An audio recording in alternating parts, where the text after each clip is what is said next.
if you're new to photography or you're moving on to your first camera, which gives you the opportunity to go to manual mode, that can be a little bit daunting. So I've deliberately picked this as a subject, manual mode, and do you need to know it?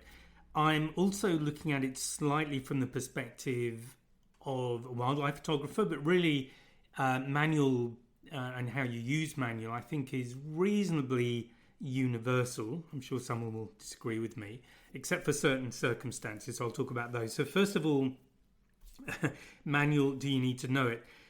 It can be a bit daunting when you first look at that dial on the camera or that menu selection, depending on what kind of camera you've got, and manual is there. So what does manual actually do? Well, manual gives you full control over what the camera is doing, so how the camera is set up. So the things that you're primarily looking at are your aperture, so how wide the aperture is in the lens, so how much light is hitting the sensor or the film if you're using film camera.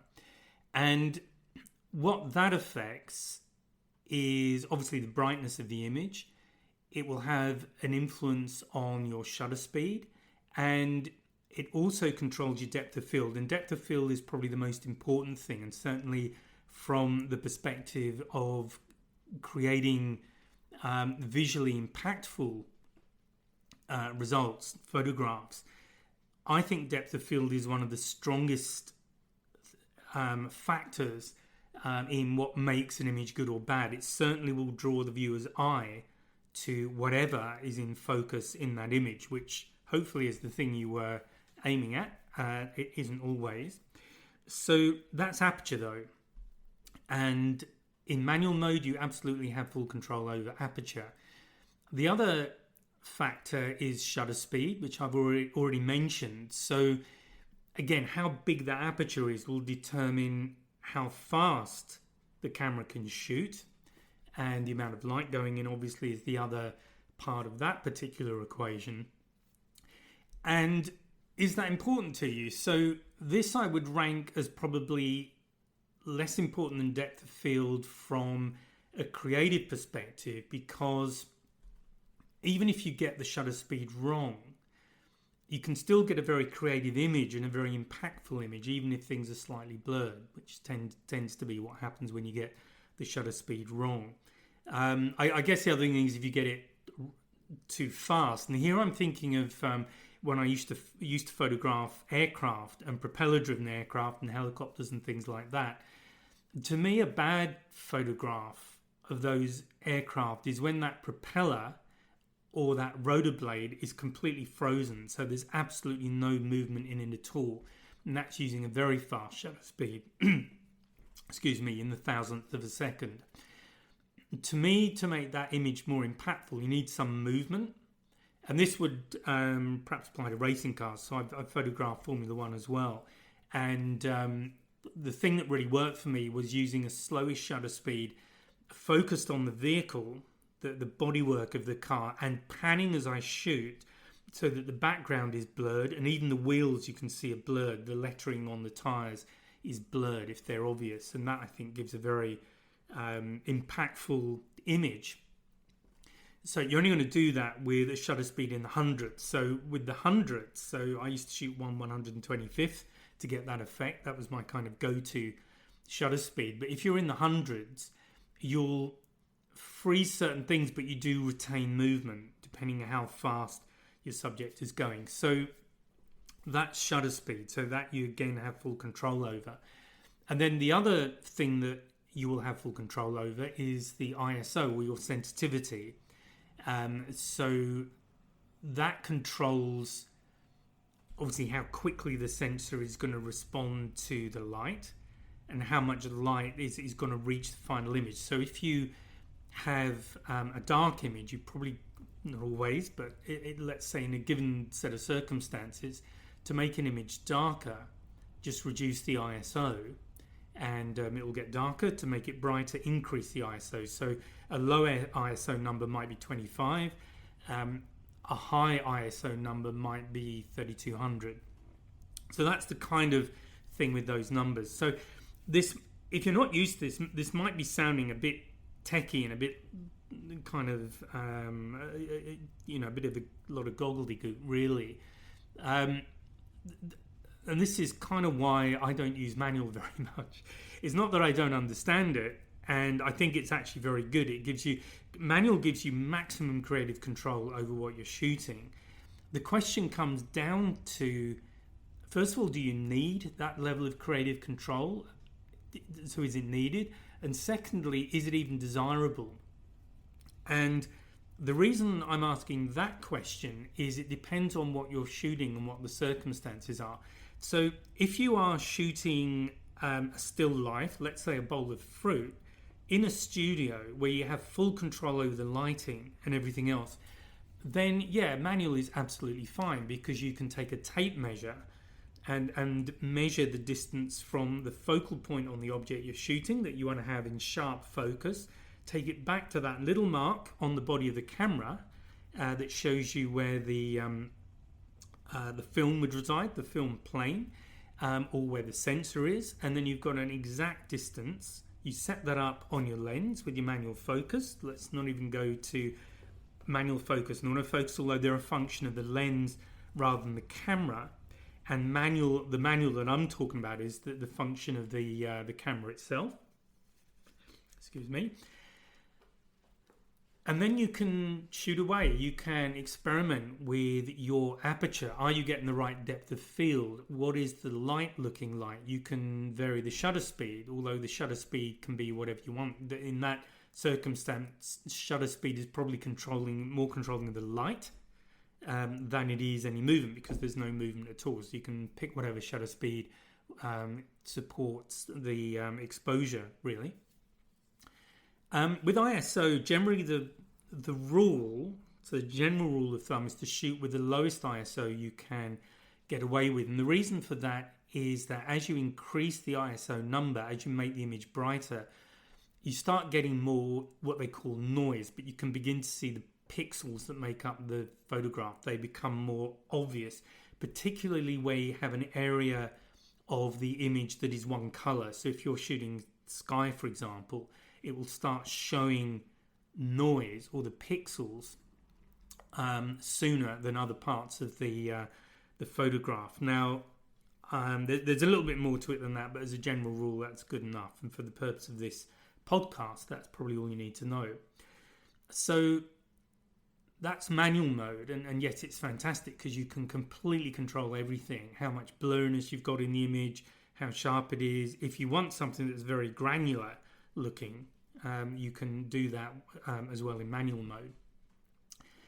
However, is it desirable? Well, now I'm going to step in and talk about wildlife photography. So what are the factors of wildlife photography? Now, sometimes the animal is moving very quickly, and here I'm thinking about a humpback whale breaching, or something like a cheetah chasing down prey. Those animals are moving very fast. So what are the things I need there? Well, the primary need is probably shutter speed. So earlier I was saying that aperture is probably the most important consideration because it controls your depth of field. But in that situation, in that wildlife circumstance, and let's also maybe look at the motor racing example as well, probably shutter speed is the key, is the most important setting you want on that camera. So if you're doing this in manual mode, you've then got to recalculate everything. You've got to have an ISO that gives you the kind of result you want, the sort of sharpness you want, or do you want it looking more grainy? Well, that's your ISO setting. And then how much light, how bright is the image, because that's primarily what the aperture is going to give you if shutter speed is your priority. And then secondary to the brightness of the image, how much of it is in focus in front of and behind your subject. And unless you're very good and you're very practiced and you've predicted correctly what you need on those other settings, if you're trying to do that as a manual photographer, the chances of getting a good shot, I would say, are not that great. Again, depends how practiced you are and how good you are at it. And the chances of getting a second shot, having been able to check the initial image and get a second shot, are probably non-existent. certainly in those circumstances, and I've shot both. I've photographed a lot of breaches. I've photographed cheetah running down prey. You get one crack at that and then you're done. So if you get it wrong, that's that opportunity lost forever. So do you need manual? My answer to that is it's good to understand it, but you definitely don't need to know it that well. It's more important to understand the exposure triangle, and that's essentially what I've been talking about, and that is the relationship between aperture, shutter speed, and sensitivity, so ISO. So I think as a photographer, if you want to go beyond taking snapshots, and that to me is where most people do their photography. And yeah, you know, cameras these days, if you leave it on auto, so we're going the opposite to manual, auto will pretty much guarantee you in almost any situation a decent image. It will be as well exposed as the camera is capable of doing, and as long as you've got your focus set up right, it will be nice and in focus, and you can probably see everything. It will give you nice snapshots, and that for most people is all they want. That to them is a good photograph. But if you want to get more creative, if you want to start photographing images that make people look twice, that they spend time looking at, or you want to draw them to a particular part of the image because you're now starting to get into that visual storytelling mode, which is something I like to talk about. It's when I teach photography, that's what I talk about. You need to move beyond auto. Auto will not get you those results. So if you're happy with auto, stop listening. and look, it's fine. What people want from their photography is what they want from their photography. So there are no wrongs and rights here. But if you want to shoot images that really catch people's attention, then in my opinion, you need to be shooting creative photographs, and you cannot do that or it's very, very difficult to do that in auto. So manual is the other end of that. So auto, the camera is doing everything for you. You just pick it up, you point at what you want to photograph, you focus, and the camera does the rest. And you get a nice image. In manual, it's the opposite. You still have to obviously pick your subject. You still need to focus it, whether it's done manually or using the camera's autofocus, doesn't really matter. Or you're using very wide angle lens and it's sort of, you can't do anything other pretty much than get it all in focus. But beyond that, in manual you have full creative control. Now the question comes down to how much do you need, and this is where we get into these other modes. So I'm going to touch on them. I won't go into it in too much, but you'll notice on your camera dial, you'll see M on one part of the dial. A distance away from that, you'll have A for auto, which is often in green, the safe part of the lens to be. And then you'll find some other things, and sometimes they're called, you might have an S mode or an AV mode. You might have P mode, program mode. So these modes all sit between being fully automatic and being fully manual. And what that means is that the camera is doing something else for you. It's doing some of the hard work for you. It's doing some of the calculations for you based on what you're giving it in terms of light and in terms of certain other settings. And what you do with these modes is you choose what's most important for you. So I'm going to talk about aperture priority because that tends to be what I use, because mostly the animals I shoot are not moving very fast, or they're not moving at all. If you think of an animal sitting down or asleep or whatever it's doing, most of the photographs I take, the animal is not moving. So what aperture priority mode does, it means that I control the aperture. The camera doesn't do that, but it then, and in fact it won't do the ISO either. That you would generally need to make a call on. And as I've said, the general rule there is to make it as low as you can get away with it. But then I'll set the aperture I want.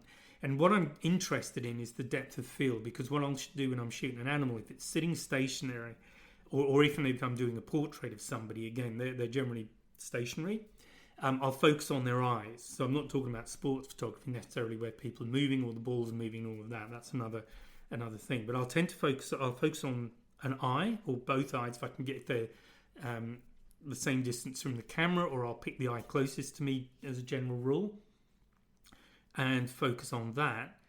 And the reason I do that is when you're setting up depth of field, the point you focused on is obviously the point that's going to be sharpest, but there's an area in front of that point, so between that point and the camera, and an area behind, or a distance behind that point, that remain in focus, and just the one close to the camera is shorter than one behind. So if you want to get both eyes in focus, it's a good trick to use. If you do a very narrow depth of field, you can even get one eye in focus and the other out, but here we're getting into detail.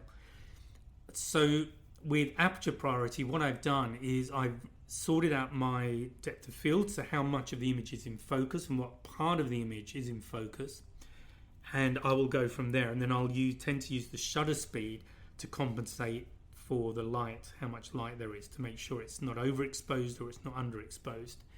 And that's how I'll use that. So to answer the question about manual mode, do you need to know it? The short answer on any camera is no, because pretty much with any camera you can flip it to auto, fully auto, and you'll take nice photographs. But as somebody once said to me, they moved from a cheap camera to a more kind of professional, a more expensive and upmarket camera.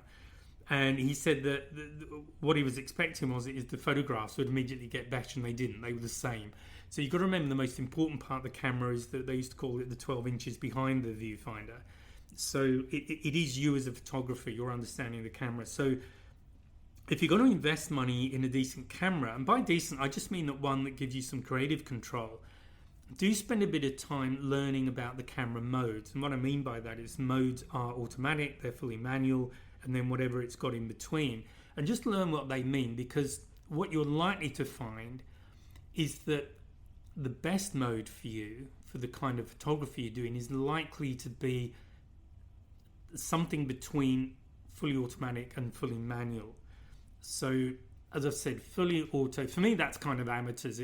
Or not even amateurs, it's just people who take snapshots. They'll have it in auto, they'll post them on Facebook, they'll put them in an album, but everything's in focus.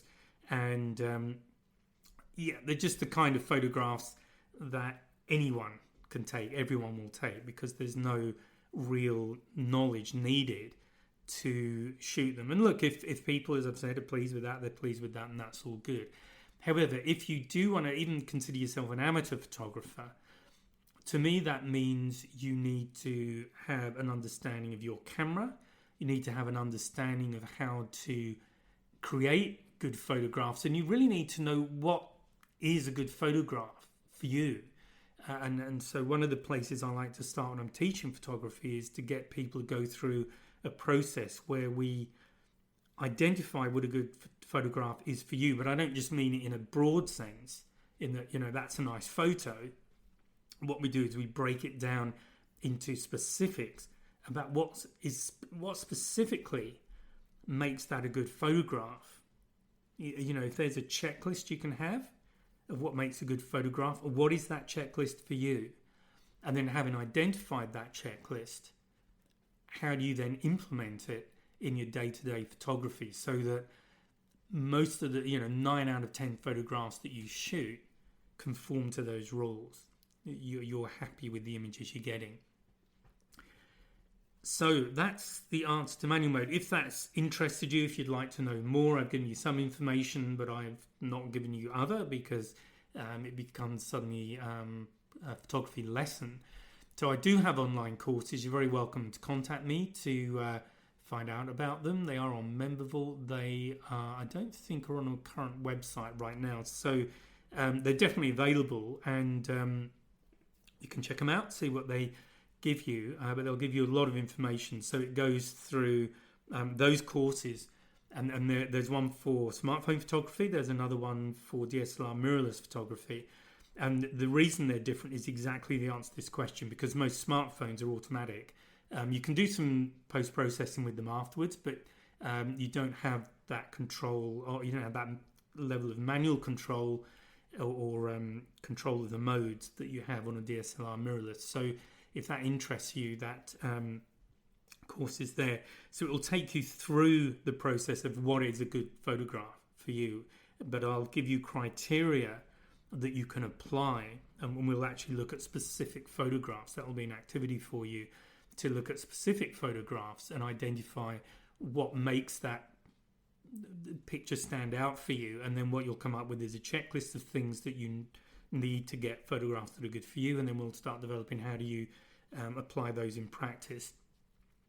We'll go through how to get the camera doing a lot of the hard work for you. We'll go through how you use autofocus. We'll go through how the camera measures light so that you can make sure that you get the right light settings from your camera. There's all sorts of stuff in that, and how, where do you want to use the photographs. So if you're just shooting for social media, where you just want to have a fairly small JPEG, or you're shooting for something like Instagram, then that's one set of criteria for what you need to be shooting. If you want to shoot fine art and or produce a photograph that you can blow up and put on a wall, that's a completely different requirement when it comes to planning how you shoot. So all of this stuff and a lot more is in that. So if you would like to know more about that, you can always just contact me, is probably the best thing. So that's graham@ge.photography. That's the email address, Graham, Graham, @ge.photography. But excuse me, whether you want to do that or not, I hope you found this interesting as a discussion, and hopefully you're a bit more relaxed now about not having to delve into manual. I do know some people who love shooting in manual, and look, this is it entirely comes down to whatever floats your boat and how you like to shoot. But I know for a lot of people, manual's a bit intimidating, and it can be counterproductive. As I say, if you're shooting things that are happening fast, so it might be sports photography, wildlife photography, and anything where you need to do things fast, then manual is probably not the mode you want to be using. Or even some specialist stuff, some stuff like macro, astrophotography, that kind of stuff, even landscapes, manual can be very good. So it comes back to what are the kind of images you're shooting, what is the discipline that you're involved in. Okay, and I'll speak to you on the next podcast. Bye for now. Oh, and one thing just before you go, please take a look at the 2026 wildlife calendar. That's available now. It's on the website. There's a link below the description of this podcast episode. So please take a look, and I'll speak to you next time. Bye now.